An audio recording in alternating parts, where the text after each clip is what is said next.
사랑하는 여러분, 갈급한 심정으로 주님을 찾아본 경험이 있으십니까? 갈급한 심정으로 주님을 찾는 자들에게 우리 주님이 만나주시고 은혜를 베풀어 주십니다. 오늘 본문 1절에 보면 갈급한 심정으로 하나님을 찾고 있는 이 시인의 모습이 아주 애절하게 표현되고 있잖아요. 보세요. 하나님이여, 사슴이 시냇물을 찾기에 갈급한 같이 내 영혼이 주를 찾기에 갈급하나이다. 시인은 지금 어떤 어려움 가운데 처해 있는지 정확히 알 수는 없어요. 성경이 기록하고 있지 않으니까. 다만 시냇물을 찾기에 갈급한 사슴과 같은 심정으로 하나님을 찾고 있다고 하는 것은, 하나님을 찾고 있다고 하는 것으로 보아서 인생길을 걸어가다가 지금 감당할 수 없는 고난과 아픔, 회복할 수 없는 절망에 깊이 갇혀 있다는 것은 틀림없어 보입니다. 이스라엘은 강수량이 매우 적습니다.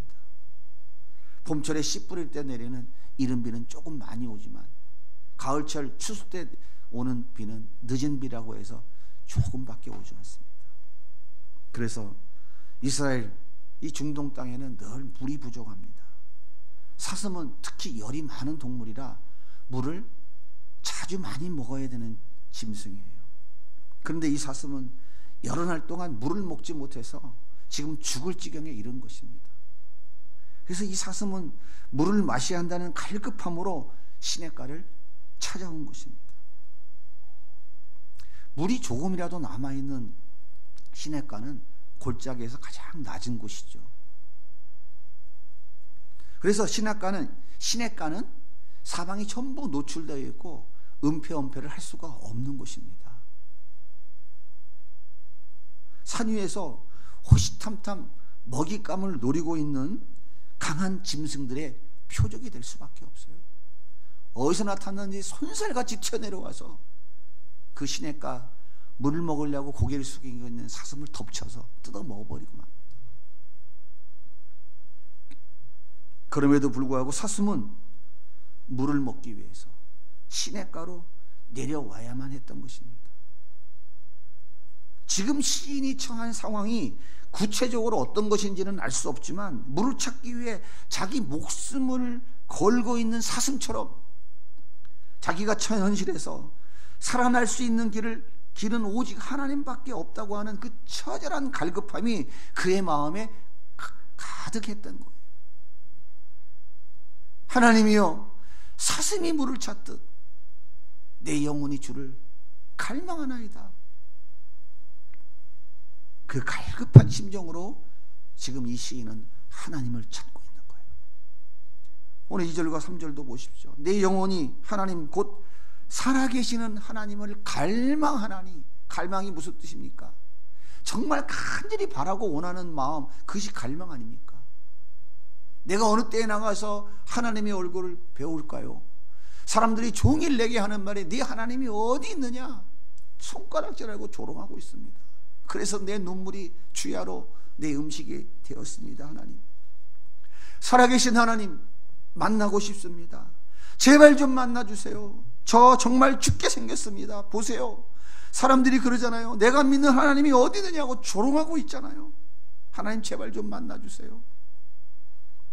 시인은 하염없이 눈물을 흘리면서 갈급한 심정으로 하나님을 찾고 있는 거예요. 사랑하는 여러분, 여러분은 하나님을 찾고 있습니까? 아, 그럼요. 목사님 무슨 소리를 하시는 거예요? 날마다 새벽에 나와 기도하잖아요. 날마다 묵상하고 있잖아요. 큐티하고 있다고요. 예, 좋습니다. 잘하고 계시는 거예요. 그런데 어떤 마음으로 그 하나님을 찾고 계시느냐 하는 거예요. 어떤 마음으로. 어려서부터 늘 해왔으니까 그냥 그렇게 하는 거예요? 늘 해왔던 습관대로 하는 것인가요?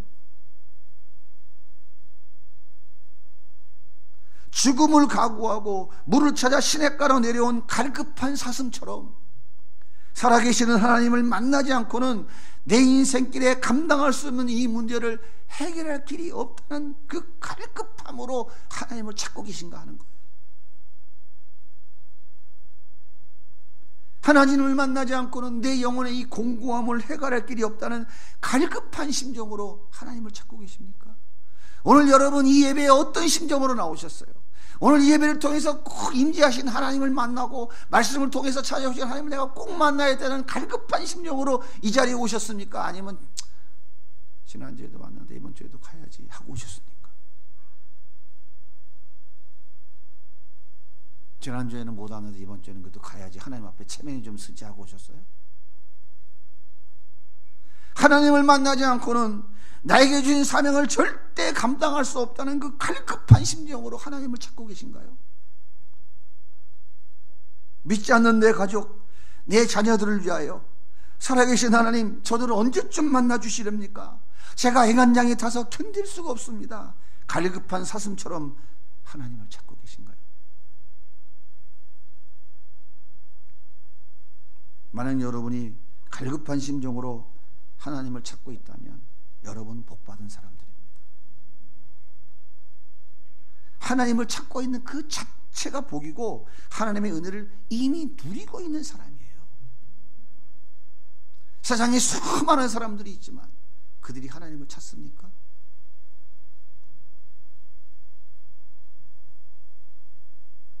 얼마나 많은 사람들이 하나님을 믿고 그분을 따라간다고 말은 하지만 갈급한 심정으로 하나님을 찾지 않아요. 왜 그럴까요? 인간은 원래 하나님을 의존하여 살도록 지어진 존재입니다. 인간은 하나님을 의존해야만 되는 존재로 하나님이 그렇게 만드셨다고요. 하나님이 공급해 주시는 은혜와 축복을 받아야 살아갈 수 있는 존재로 하나님이 만드셨다고요. 그렇게 믿으십니까? 안 믿어지세요? 잘 들어보세요. 그럼 믿어질 거예요. 인간은 절대 하나님 의존적 존재예요. 다시 말하면 하나님 없이는 살아갈 수 없는 존재다 그 말이에요. 그런데 뱀의 유혹에 넘어가 선악과 따먹고 에덴 동산에서 쫓겨나고 말았어요. 하나님과의 관계가 단절됐습니다. 사람과 사람 사이의 관계도 다 단절됐어요. 사람과 자연 관계도 다 단절됐어요. 나와 나 자신과의 관계도 다 단절됐다고요. 다 깨져버렸다고요. 그래서 씨 뿌리고 돌아서면 잡초가 우죽순 일어나는 거예요. 허리 휘도록 뽑아야 겨우 입에 풀칠하는 인생이 돼버린 거예요. 그렇게 순종적이며 친하게 함께 살았던 짐승들이 이빨을 드러내고 물어 죽이려고 달려드는 거예요. 이게 뭡니까?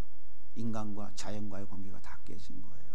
지진이 일어나고 해일이 일어나고 홍수가 나고 모든 것을 다 쓸어버렸어요.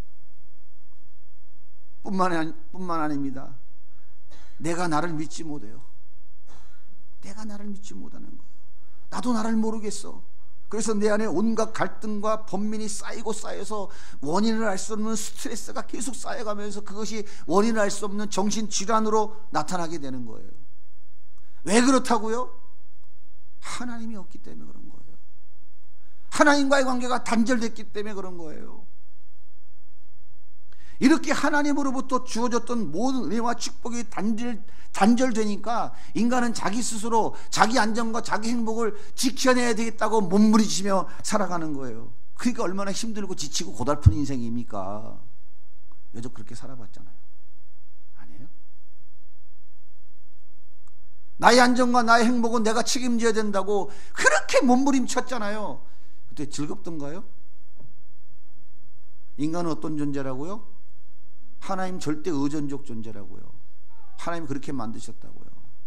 하나님 은혜 주지 않으시면 살아갈 수 없는 존재라고요. 근데 하나님과의 관계가 단절됐잖아요. 하나님께 범죄함으로 하나님의 영이 떠나버렸다고요.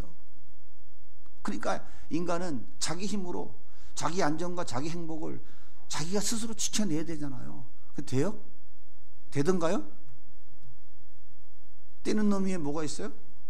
나는 놈 위에 또 뭐가 있어요? 나는 놈 위에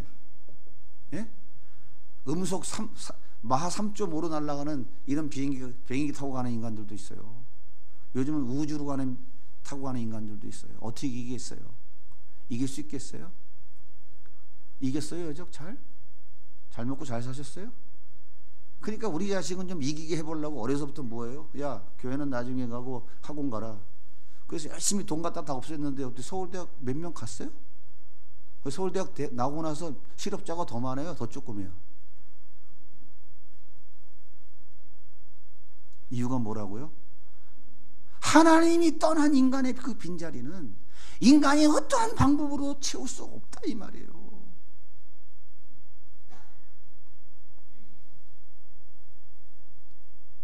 그래서 하나님 떠나버린 그 자리는 다 목마름, 갈급함으로 남게 되는 거예요.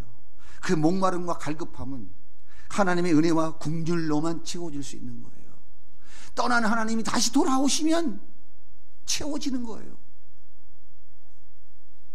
그런데 문제는 하나님과의 관계가 단절된 인간들은 눈이 멀고 귀가 먹었기 때문에 하나님이라는 존재를 알지도 못하고 찾지도 못하게 되었다 하는 것이에요. 얼마나 슬픈 일입니까? 근데 다행히도 여러분들은 하나님의 은혜로 그 하나님을 알고 그 하나님을 찾고자 나름대로 노력하고 살고 계시지 않습니까?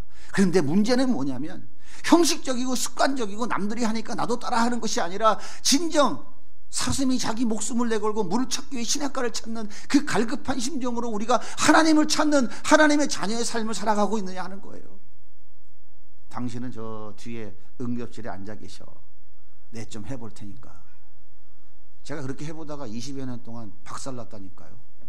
안 되더라니까요. 해보실래요? 계속 해봐요. 제가 얘기했잖아요. 여러분들이 저보다 돈 많이 벌어보신 분은 없을 것 같은데, 죄송하지만 무시하는 건 아니에요.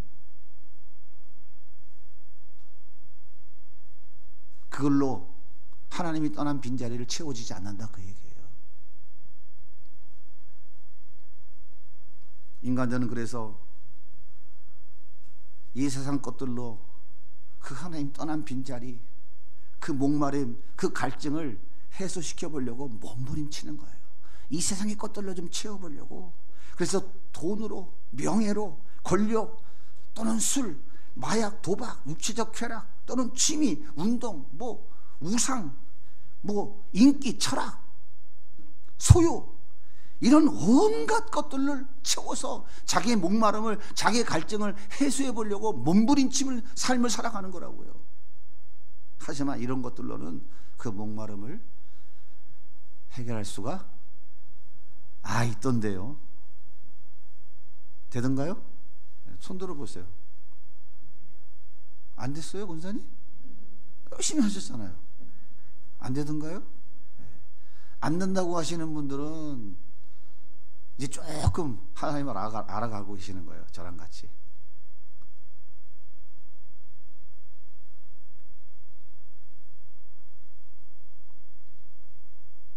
바닷물을 마시면 그 순간은 해결되지만 잠시 후에 더 큰 갈증이 찾아오고 더 큰 아픔과 고통이 찾아오는 것처럼 이 세상에 있는 것들로 하나님이 없는 그 빈자리를 채울 수가 없어요. 그러기에 시인은 갈급한 심정으로 하나님을 찾고 또 찾고 있는 것입니다. 미국의 록펠러가 얼마나 큰 부자입니까? 지금도 뉴욕 시민의 전체 수도요금을 록펠러 재단이 다 내주고 있어요. 이 정도면 큰 부자 아닙니까? 그런데 어느 날 기자가 찾아와서 인터뷰 요청을 했어요. 록펠러 씨, 거부가 되셨으니 이제 만족하십니까? 그랬더니 록펠러가 뭐라고 대답했다고? 아니요, 조금 더요.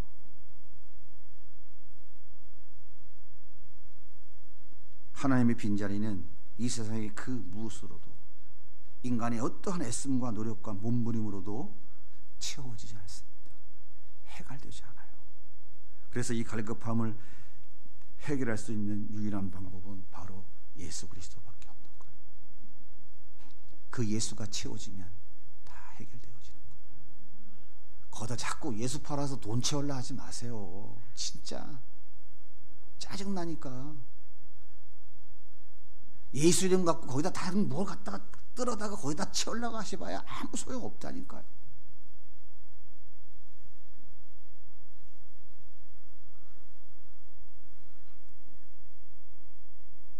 그렇다면 하나님은 왜 에덴 동산에 쫓아내버린 인간들에게 하나님을 찾아야 할 찾아야만 해결될 수 있는 목마름을 남겨놓으셨을까요? 이게 참 묘하더라고요, 성경을 보니까. 하나님은 어째서 흙, 먼지, 티끌 같은 존재들, 이 티끌인 존재들, 티끌 같은이라 티끌인 용기, 흙으로 빚었으니까 이 존재들이 감히 하나님 되겠다고 선악과 따먹었는데 완전히 끝장내버려야 되잖아요. 근데 어째서 하나님을 찾고자 하는 그 목마름, 갈증, 갈망을 우리 범죄한 인간들 마음속에 여전히 조금 남겨놓으셨을까요? 여러분들도 그 갈망이 있으니까 예배 나오신 거잖아요, 그죠? 하나님을 찾는 갈망이 있으니까. 그것은 다름이 아니라 우리를 향한 하나님의 목마름이 여전히 남아있기 때문이에요. 에덴 동산에서 쫓아내셨지만 하나님께서 쫓아내신 이후에 뭐라고 약속하셨어요? 내가 여인의 후손을 통해서 너희들을 구원해 주겠다. 내가 예수 그리스도를 너희들을 대신해서 죽이고 너를 살려줄게 라고 하는 쫓아낸 이후에 하나님이 언약하셨어요. 그게 창세기 3장 15절의 말씀이에요. 쫓아냈지만, 관계를 단절했지만 하나님이 다시 회복시켜 주실 것을 이미 그 마음을 표현하신 거예요.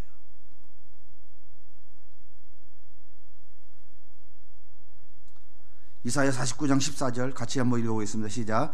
오직 시온이 이르기를 여호와께서 나를 버리시며 주께서 나를 잊으셨다 하거니와 여인이 어찌 그 전몽자시겠으며 자기 태에서 난 아들을 긍휼히 여기지 않겠느냐. 그들은 혹시 잊을지라도 나는 너를 잊지 아니할 것이라.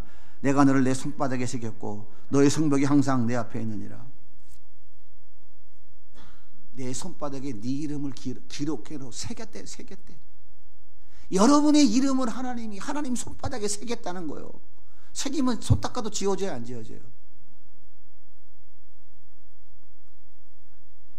이것이 하나님의 우리를 향한 갈망이고 목마름이에요. 그 반역한 죄인들, 그들을 사랑하는 하나님의 갈망과 목마름이에요. 내가 너희 기억하고 있을 거야. 그러니까 사랑하는 이스라엘 백성들아, 돌아와. 나를 찾아. 날 찾고 회개하고 돌아와. 이게 하나님의 마음이에요. 호세아 11장 8절 또 읽어볼게요. 시작. 에브라임이여 내가 어찌 너를 놓겠느냐. 이스라엘이여 내가 어찌 너를 버리겠느냐. 내가 어찌 너를 수보인같이 두겠느냐. 내 마음이 내 속에서 돌이켜 나의 군율이 온전히 불붙어 내가 어찌 너를 놓겠냐. 이게 무슨 말이에요? 패역한 이스라엘 백성들, 바로 우리들을 향해서 하나님께서 긍휼과 은혜와 사랑을 쏟아 부어주시고 싶으셔서 그들을 향해 지금 목말라 하고 계시는 거예요. 하나님 뭐 아쉬워서 박보람 이름을 여기다 신바닥에 여기다 세우게 놓고 늘 보라면서 보라마 네가 나를 찾아라. 내가 너에게 은혜를 주려고 기다리고 있다 하고 이렇게 목말라 하고 계시겠냐 이 말이에요. 뭐 잘한 게 있다고. 지가 하나님 되겠다고 반역한 죄인들을 싹 쓸어버려야 되는데 여러분이 이 하나님의 은혜와 그 긍휼과 사랑을 얼마큼 아셔요? 모르니까 안 찾는 거지. 여전히 내가 해보려고. 참 안타까운 거예요. 출애굽기 20장 3절부터 읽겠습니다. 시작. 나는 나 외에는 다른 신을 내게 두지 말라. 너를 위하여 새긴 우상을 만들지 말고 또 이로 하늘에 있는 것이나 아래로 땅에 있는 것이나 땅 아래 물속에 있는 것에 어떤 형상도 만들지 말며 그것들에게 절하지 말며 그것들을 섬기지 말라. 나 네 하나님 여호와는 질투하는 하나님인즉 나를 미워하는 자의 죄를 갚되 아버지로부터 아들에게로 3, 4대까지 이르게 하시리라. 하나님 어떤 하나님이래요? 질투하시는 하나님이래요. 여기 질투하다라는 말은 열심이라는 뜻이에요. 열심이라는 뜻이에요. 신약성경 요한복음 2장 10절에 27절에 나오는 열심이라는 단어와 똑같은 단어예요. 그래서 질투하신 하나님이라는 표현은 당신의 백성을 향하여 열심을 부리시는 하나님이라고 번역하면 맞아요. 나는 질투하는 하나님이지가 아니라 나는 너희들을 향하여 열심을 부리는 하나님이다. 이렇게 해석하면 맞다 이 말이에요. 여러분 질투가 뭡니까? 질투는 혼자 하는 거예요? 아니면 대상이 있어야 돼요?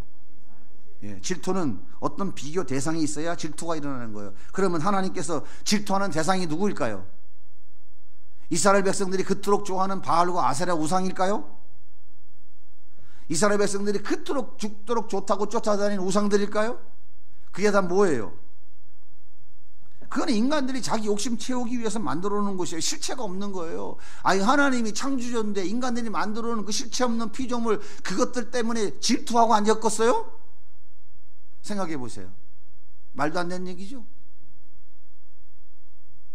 하나님께서 질투하신다는 것은 우리에게 은혜와 사랑과 긍휼을 베풀어 주시기 위해서 우리를 향해서 열심을 부리고 계시는 거예요. 열심 부리고 계세요, 안 부리고 계세요? 윤태혁 권사님 열심 하나님이 부리신 것 같아요, 안 부리신 것 같아요? 그죠? 찾아오셔갖고 막 다 망하게 하시고 그냥 돈 다 없애버리게 만들고 그냥, 그죠? 네. 그게 열심인 거예요. 그게 열심이라고요. 하나님이 열심히 여러분의 자기 사랑하는 백성들의 삶 속에 개입하셔서 태클들을 걸고 야곱과 같이 환도뼈도 쳐버려가지고 심할 때는 꺾어뜨리기도 하고 어떨 때는 이렇게도 보내고 저렇게도 하는 거. 이게 뭐냐면, 야, 내가 너의 긍휼과 사랑 좀 베풀어 주고 싶어. 너 자꾸 엉뚱한 거 하지 마. 날 찾아. 내 안으로 들어와. 그래서 개입하고 계시니까 이게 하나님의 열심이라니까요. 근데 우리는 어떻게 해요? 하나님이 우리에게 열심을 부리면 왜 나한테만 그래요? 왜 나한테만 그래요? 그래요, 안 그래요? 이스라엘 백성들이 그랬잖아요. 왜 나만 갖고 그래요? 왜 나만 못 살게 그래 보여요? 그래서 고난은 축복이라고 그러는 거예요. 고난은 하나님의 축복의 확성기라고 그러는 거예요. 여러분, 고난 좀 달라고 기도해 본 적 있어요? 없어요? 그래도 고난은 싫지. 고난 좀 달라고 좀 해봐요. 싫어요? 여정 많이 받았어요? 그럼 하나님을 찾으셔야지. 하나님 나를 열심히 은혜와 긍휼과 사랑을 베풀어 주시려고 내 삶에 개입하셔서 이렇게 나를 힘들게 하셨는데 이젠 하나님을 찾아야죠. 그러면 덤비지 말고요. 하나님은 어떻게 한다고요? 선한 일을 시작하시는 분은 어떻게 한다고? 쉬지 않고 끝까지 하신다고요. 하나님이 여러분을 하나님의 백성으로 창세전에 선택했는데 속삭인다고 안 돌아온다고 내비두실 것 같아요? 내비둘 것 같아요? 안 내비둘 것 같아요? 내비둔 자는 로마서에서 뭐라 그러면 그건 유기 됐다. 버린 자식이라고 그래. 버린 자식. 하면 내비둬요. 그거는 신경 안 써요. 잘 먹고 잘 사든지 못하든지 멋대로 해라. 어차피 너는 지옥 갈 놈이니까 내비두는 거예요. 그렇지 않고 하나님이 열심을 부리는 하나님의 자녀들은 하나님이 열심히 개입하신다니까요. 그러면 깨달아야지. 뭐 하라고? 시인처럼 내 영혼의 갈급한 목마름 하나님 채워주세요 하고 하나님 찾으라고 하나님이 열심을 다해 개입하고 계시는 거예요. 왜 나한테만 그래요? 왜 나만 힘들게 해요? 거기서 벗어나셔야 돼요.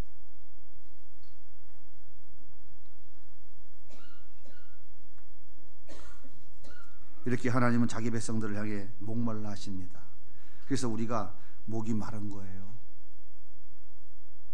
하나님의 백성들의 갈급한 심정을 하나님의 백성들이 갈급한 심정으로 찾고 또 찾을 때 우리 하나님께서 찾아와 주시고 고쳐주시고 치료해 주시고 응답해 주시고 은혜와 긍휼과 자비를 베풀어 주시고 축복을 마음껏 부어 주시는 거예요.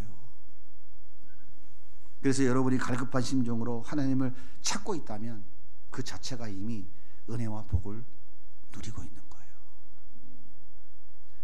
모세가 모압 평지에서 마지막으로 이스라엘 백성들에게 남긴 유언의 메시지가 뭡니까? 신명기 4장 29절 같이 읽어볼게요. 시작.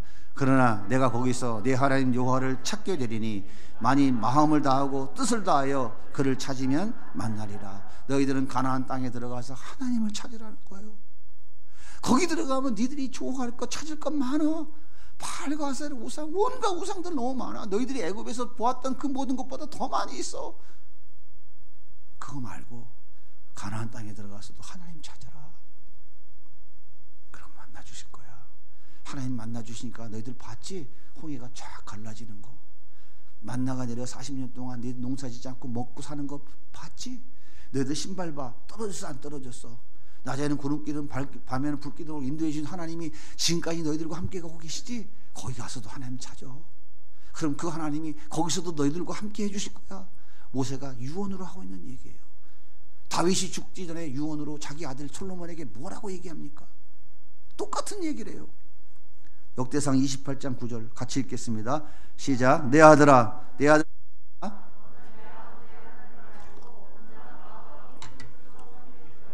여호와께서는 모든 마음을 감찰하사 모든 의도를 아시나니 내가 만일 그를 찾으면 만날 것이요 만일 내가 그를 버리면 그가 너를 영원히 버리시리라. 다윗이 죽기 전에 솔로몬한테 간곡히 부탁하는 거예요. 네가 이제 나를 이어서 이 나라의 왕으로 이 백성들을 다스릴 텐데 너 하나님 찾아야 된다. 하나님 찾아야 된다. 하나님이 너를 그러면 만나 주실 거야. 그런데 네가 하나님 찾지 않고 하나님 버리면 하나님도 너를 버리신다. 영원히 버리신다. 사랑하는 아들아, 이게 다윗이 죽기 전 마지막 자기 사랑하는 아들 솔로몬에게 남긴 유언이에요. 이사야 선지자가 이스라엘 백성들에게 피가 토하는 심정으로 뭐라고 외칩니까? 이사야 55장 6절 같이 읽을게요. 너희는 여호와를 만날 만할 때에 찾으라. 가까이 계실 때에 그를 부르라. 바알과 아세라 온갖 우상에 다 쓸려 내려가 버린 그들에게 성전에 찾아오신 그 하나님 만나고 그에게 사명받은 이사야가 외치는 거예요. 너희들 하나님 찾아야 된다. 그럼 그가 만나 주신다. 아모스 선지자는 이렇게 말합니다. 같이 읽을게요. 여호와께서 이스라엘 족속에게 이와 같이 말씀하시기를 너희는 나를 찾으라. 그리하면 살리라. 하나님 찾으면 삽니다. 한번 따라해 보세요. 하나님을 찾으면 살 길이 열립니다. 살고 싶어요? 죽고 싶어요? 하나님 찾으시면 돼요. 하나님의 말씀이잖아요. 너를 찾으면 만나고 찾으면 살 길이 열린다고. 딴 데 가서 아무리 철길 찾아보세요. 제가 해보니까 살 길 없더라고요. 하나님이 택한 백성, 하나님 사랑하는 자녀는요, 내가 살 길이라고 찾아가는 그 길마다 다 막으셔요. 다 막으시더라고요. 나중에는 어떻게 막으신지 아세요? 바켓스까지 폭 뒤집어 씌워서 아예 눈도 못 돌리게, 그리고 바켓스 꼭대기에다 구멍 하나 딱 뚫어 놓더라고. 하늘만 쳐다보라고. 20몇 년 지났는데 어떤 목사님이 저한테, 목사님이 옛날에 그 얘기했던 거 지금도 잊지 않고 기억 이런 목사님이 하나 있더라고. 그쯤 되면은 맨날 이 찬송 불러야 돼요. 인생길 험하고 마음 지쳐 살아갈 용기 다 잃어버리고. 맨날 그 찬송 부르고 싶어요? 아니면 예수 이름으로 승리를 얻었네 가자 하나님의 나라를 위하여 이루고 살고 싶어요? 주여 원하시는 게 무엇입니까? 말씀하시옵소서. 제가 주의 뜻을 따르겠습니다. 이루고 살고 싶어요? 아이고 주여 어떡하나 이루고 살고 싶어요. 방법은 한 가지입니다. 하나님 찾으면 살 길이 열리는 거예요. 세상에 다른 것으로 하나님 없는 그 빈자리 절대 채워지지 않습니다.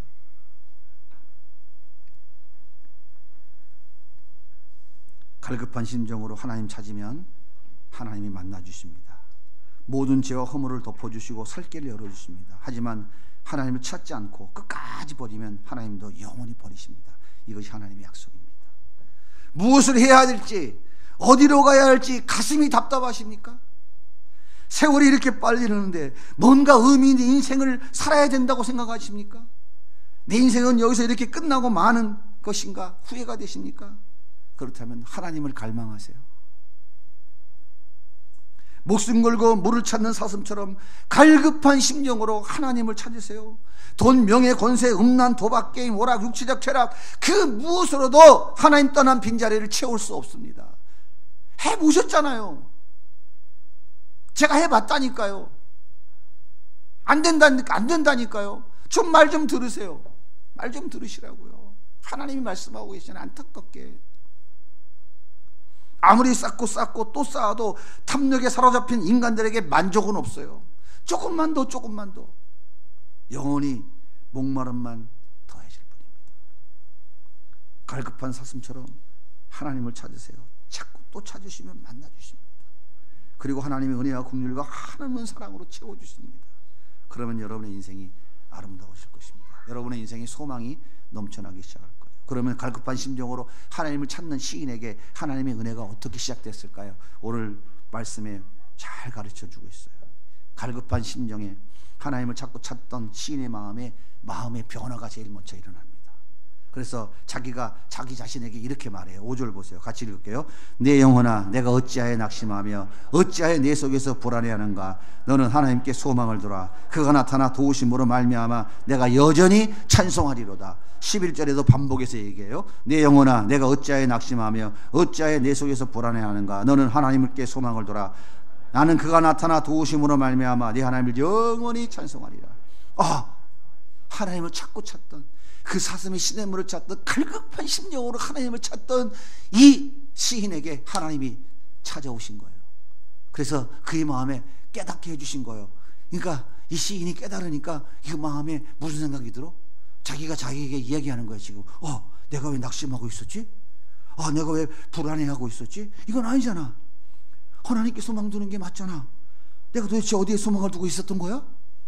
하나님이 아닌 다른 곳에 소망을 두고 있었던 건가? 맞아. 하나님이 나타나 도와주시잖아. 세상에 누가 나를 도와줄 사람이 있어? 세상에 여러분 도와주는 사람이 있었어요? 손 들어보세요. 있었으면. 다 뒤통수만 치고 사기만 치더라고. 부모 형제도 없어. 돈 앞에서는.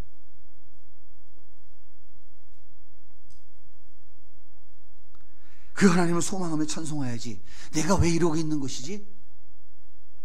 갈급한 심정으로 하나님을 찾고 있던 시인에게 하나님이 찾아오셔서 그의 마음의 염려와 근심, 낙심 가운데서 해방시켜 주신 것입니다.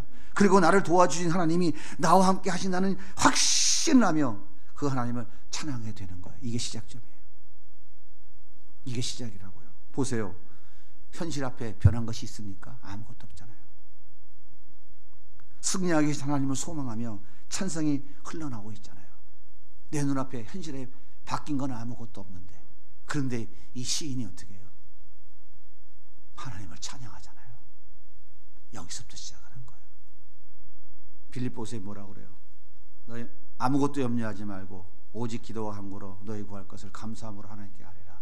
그래야만 모든 지각에 뛰어나신 하나님의 평강이 그리스도 예수 안에서 너희 마음과 생각을 지켜주시리라. 바로 그 말씀이에요. 하나님을 찾는 자들에게 하나님이 가장 먼저 은혜로 시작하는 것이 그 마음과 그 생각을 지키시는 거예요. 지켜주시는 거예요. 그래 맞아.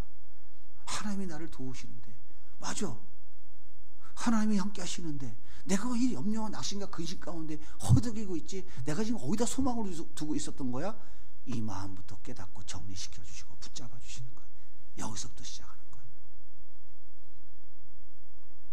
사랑하는 여러분, 인간은 하나님 절대 의존적 존재로 지음받았습니다. 하나님 없이는 살아갈 수 없는 존재들이에요. 그래서 하나님 떠난 자리에는 심한 목마름, 갈증만 남아있는 것이고 이 세상의 그 어떤 것으로도 채워지지 않는 것입니다. 이 갈증, 이 목마름은 하나님 주시는 은혜와 긍휼과 자비와 사랑과 하나님 주시는 복으로만 채울 수 있는 것이에요. 그러므로 갈급한 심정으로 하나님을 찾고 또 찾는 것은 우리 그리스도인들이 마땅히 해야 할 일입니다. 사랑하는 성도 여러분, 여러분은 갈급한 심정으로 하나님을 찾고 계십니까? 찾고 계세요? 아니면 구덩이에 콕 처박일 때 그때만 찾고 있어요? 여러분이 하나님이면 그 사람도 좋아하겠어요? 저 인간은 지 어려울 때만 하나님하고 찾네. 넌 거기 좀 더 있어라고 발을 한 번 더 꾹 눌러요. 물속에서 컥컥거리는데 한 번 톡 밟으면 어떻게 되겠어요? 죽는 거지 뭐. 그리고 하나님이 건져주시면 좋겠어요? 푸른 초장 맑은 물가로 인도하시는 그 하나님, 늘 나에게 은혜와 사랑을 베풀어 주시고 나와 함께 동행하기를 원하시는 그 주님을 늘 찾고 그분의 은혜를 구하고